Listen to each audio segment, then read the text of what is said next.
മുൻ UK parliament അംഗവും ഇപ്പോൾ സ്കോട്ട്ലൻഡിലെ പാർലമെന്റ് അംഗവുമാണ് മാർട്ടിൻ ഡേ. പിറവം പാമ്പാക്കുട സ്വദേശിനിയാണ് നിതിൻ ചന്ദ്. ഏതാനും ദിവസങ്ങൾക്ക് മുന്നെയാണ് രാവിലെ 11 മണിക്ക് ഗുരുവായൂരിലെ പുഷ്പാഞ്ജലി ഓഡിറ്റോറിയത്തിൽ നടന്ന ചടങ്ങിൽ വെച്ച് മാർട്ടിൻ നിതിന്റെ കഴുത്തിൽ താലി ചാർത്തിയത്. 10 വർഷം മുമ്പ് മാർട്ടിനൊപ്പം തുടങ്ങിയ ജീവിതത്തിന്റെ സ്വപ്ന സാക്ഷാത്കാരമായിരുന്നു നിതിൻ ഇപ്പോൾ ഗുരുവായൂരിൽ നിറവേറ്റിയത്. തന്റെ സ്നേഹം തുറന്നു പറഞ്ഞ് ജീവിതത്തിലേക്ക് ക്ഷണിച്ച മാർട്ടിനോട് നിതിൻ ചന്ദ് ഒരൊറ്റ കാര്യമാണ് പറഞ്ഞത്: കല്യാണം ഗുരുവായൂരിൽ വെച്ച് നടത്തണം. അതിനെ ഇരുവർക്കും കാത്തിരിക്കേണ്ടി വന്നത് നീണ്ട 10 വർഷങ്ങളാണ്. ഒടുവിൽ കഴിഞ്ഞ ദിവസം മാർട്ടിൻ നിതിന്റെ കഴുത്തിൽ താലി ചാർത്തി. ഈ വാർത്ത മാധ്യമങ്ങളെല്ലാം തന്നെ ഏറെ പ്രാധാന്യത്തോടെ കൊടുത്തിരുന്നു. എന്നാൽ നമ്മൾ സോഷ്യൽ മീഡിയയിൽ കണ്ടത് അങ്ങേയറ്റം വൃത്തികെട്ട കമന്റുകളാണ്. ഇവരെ അറിയുന്ന പലരും ആ വാർത്ത ഷെയർ ചെയ്തപ്പോഴും അദ്ദേഹത്തെയും ഭാര്യയെയും അപമാനിക്കുന്ന കമന്റുകൾ തന്നെയാണ് കൂടുതലും വന്നത്. നിതിൻ ചന്ദ് എന്ന പേര് കേട്ടതോടെ ഫോട്ടോ ഒന്നും നോക്കാതെ ചിലർ സ്വവർഗ വിവാഹത്തിന് ആരാണോ ഗുരുവായൂർ അമ്പലത്തിൽ അനുവാദം കൊടുത്തത് എന്നാണ് ചോദിച്ചത്. മറ്റുള്ള ചിലർ പറയുന്നത് വയസ്സാം കാലത്ത് ഇയാൾക്ക് ആരെയും കിട്ടാതായപ്പോൾ ഒരു മലയാളി പെണ്ണിനെ കെട്ടി എന്നൊക്കെയാണ്. ഇവരെന്താണെന്നും ആരാണെന്നും കൂടി നമ്മൾ അറിയുക, എന്നിട്ടാകാം കമന്റുകൾ. ഈ വരനായ മാർട്ടിൻ ഡേക്ക് 55 വയസ്സാണ് പ്രായം. വധു നിതിൻ ചന്ദിനെ 49 വയസ്സും. അപ്പോൾ കിഴവൻ ചെറിയ പെണ്ണിനെ കെട്ടി എന്ന പരിഹാസം അവിടെ തീരുകയാണ്. 2008 സ്റ്റുഡന്റ് വിസയിൽ നിതിൻ ചന്ദ്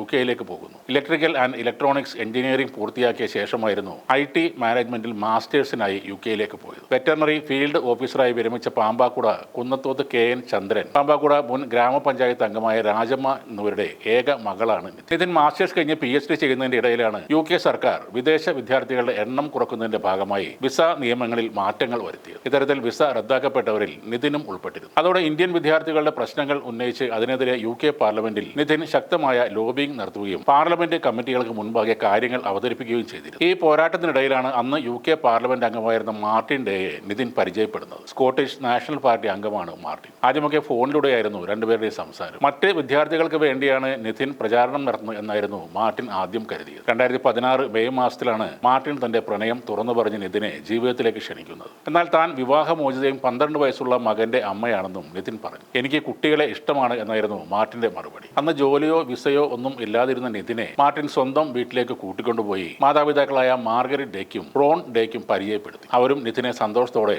മകളായി സ്വീകരിച്ചു. പിന്നീട് നിതിന്റെ മകൻ വേദിക് ശങ്കറിനെയും UK കൊണ്ടുപോയി. മാർട്ടിന്റെ മാതാപിതാക്കൾ തന്നെയാണ് വേദിക്കിനെ സ്നേഹത്തോടെ വളർത്തി വലുതാക്കിയതെന്നും നിതിൻ പറയുന്നു. പഠനം പൂർത്തിയാക്കിയ വേദിക് ഇപ്പോൾ എഡിൻബറോയിൽ കമ്പ്യൂട്ടർ ഷെയർ കമ്പനിയിൽ സീനിയർ ഡാറ്റാബേസ് അഡ്മിനിസ്ട്രേറ്ററാണ്. 10 വർഷം മുമ്പ് PR-ഉം ഫാമിലി വിസയും ഒക്കെ കിട്ടാനായി അവിടെ തന്നെ വിവാഹം നടത്തുകയായിരുന്നു. നിതിനെ വിവാഹം കഴിച്ച ശേഷം 4ാം തവണയാണ് മാർട്ടിൻ ഇപ്പോൾ കേരളത്തിൽ വരുന്നത്. പ്രളയവും കോവിഡും വീട്ടുകാരുടെ അസുഖങ്ങളും ഒക്കെ കാരണം ഗുരുവായൂരിലെ വിവാഹം എന്ന ചടങ്ങ് നീണ്ടുപോയിരുന്നു. ഇപ്പോഴാണ് അവർ അത് സാധിക്കുന്നത്. ഈ ദമ്പതികളെയാണ് നമ്മളിൽ പലരും തെറി വിളിക്കുന്നത്. രണ്ട് വ്യക്തികൾ തമ്മിൽ ഇഷ്ടപ്പെട്ട് വിവാഹം കഴിക്കുമ്പോൾ അതിന്റെ ഫോട്ടോ കണ്ട് ഇത്രയ്ക്ക് വൃത്തികേട് എഴുതാൻ നമ്മുടെ ആളുകളെ കഴിഞ്ഞ് വേറെ ആൾക്കാരുണ്ട്. കാഴ്ചക്കുറവുള്ള ഒരു കിളവനെ മലയാളി യുവതി ഒരു വഴികാട്ടിയായി എന്നൊക്കെയാണ് ചിലർ പറയുന്നത്. നമ്മൾ നേരിട്ട് അറിയാത്ത ആളുകളെ കുറിച്ചാണ് ഈ അപരാധമൊക്കെ പറയുന്നത്. മാർട്ടിൻ ഡേയുടെ വെളുത്ത മുടിയും രൂപവും ഒക്കെയാണ് പലരുടെയും പ്രശ്നം. ഇനി നമ്മുടെ നാട്ടിലെ ഒരു ചെറുപ്പക്കാരൻ ഒരു വിദേശ വനിതയെ വിവാഹം കഴിച്ചാൽ ഇവർ പറയുന്നത് ആ മദാമത്തള്ളയുടെ പണം കണ്ടിട്ടാണ് ചെക്കൻ ഈ പണിക്ക് പോയത് എന്ന് തന്നെയായിരിക്കും. അതിൽ ഒരു സംശയവും വേണ്ട.